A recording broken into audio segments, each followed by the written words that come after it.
Assalamualaikum warahmatullahi wabarakatuh. Salam sejahtera untuk kita semua. Perkenalkan, nama saya Lydia Purba, peserta Latsar CPNS 2021, Angkatan 8, Kelompok 3.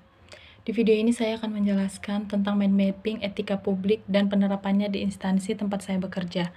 Pertama-tama, sebelum saya menjelaskan tentang etika publik, ada baiknya saya menjelaskan pengertian etika terlebih dahulu. Etika lebih dipahami sebagai refleksi baik atau buruk, benar atau salah yang harus dilakukan atau bagaimana melakukan yang baik atau benar. Sedangkan moral mengacu pada kewajiban untuk melakukan yang baik atau yang seharusnya dilakukan.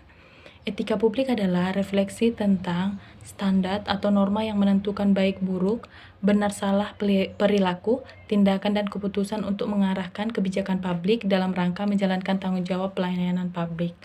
Pengertian etika adalah aturan-aturan yang mengatur tingkah laku dalam suatu kelompok khusus. Sudut pandangnya hanya ditujukan pada hal-hal prinsip dalam bentuk ketentuan-ketentuan tertulis. Adapun kode etik profesi dimaksudkan untuk mengatur tingkah laku etika suatu kelompok khusus dalam masyarakat melalui ketentuan-ketentuan tertulis yang diharapkan dapat dipegang teguh oleh sekelompok profesional tertentu. Yang kedua, kode etik aparatur sipil negara berdasarkan undang-undang. Yang pertama, melaksanakan tugasnya dengan jujur, bertanggung jawab, dan berintegrasi tinggi.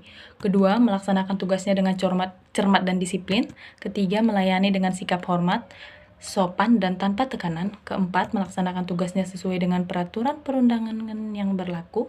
Kelima, melaksanakan tugasnya sesuai dengan perintah atasan atau pejabat yang berwenang sejauh tidak bertentangan dengan ketentuan perundang-undangan. Keenam, menjaga kerahasiaan yang menyangkut kebijakan negara. Ketujuh, menggunakan kekayaan dan barang milik negara secara bertanggung jawab dan efisien. Kedelapan, menjaga agar tidak terjadi konflik kepentingan dalam melaksanakan tugasnya. Kesembilan, memberikan informasi secara benar dan tidak menyesatkan pihak lain yang memerlukan informasi terkait kepentingan kedinasan. 10. Tidak menyalahgunakan informasi intern negara, tugas, status, kekuasaan, dan jabatannya untuk mendapat atau mencari keuntungan atau manfaat bagi dirinya sendiri. 11. Memegang teguh nilai dasar ASN dan selalu menjaga reputasi dan integritas ASN. 12. Melaksanakan ketentuan peraturan perundang-undangan mengenai disiplin pegawai aparatur sipil negara. Yang kedua itu nilai-nilai dasar etika publik. Berikut adalah nilai-nilai dasar etika publik sebagaimana tercantum dalam Undang-Undang ASN. Yang pertama itu memegang teguh nilai-nilai dalam ideologi negara Pancasila. Kedua, setia dan mempertahankan Undang-Undang Dasar Negara Kesatuan Republik Indonesia. Ketiga, menjalankan tugas secara profesional dan tidak berpihak. Keempat, membuat keputusan berdasarkan prinsip keahlian. Kelima, menciptakan lingkungan kerja yang non-diskriminatif. Keenam, memelihara dan menjunjung tinggi standar etika luhur. Ketujuh, mempertanggungjawabkan tindakan dan kinerjanya kepada publik.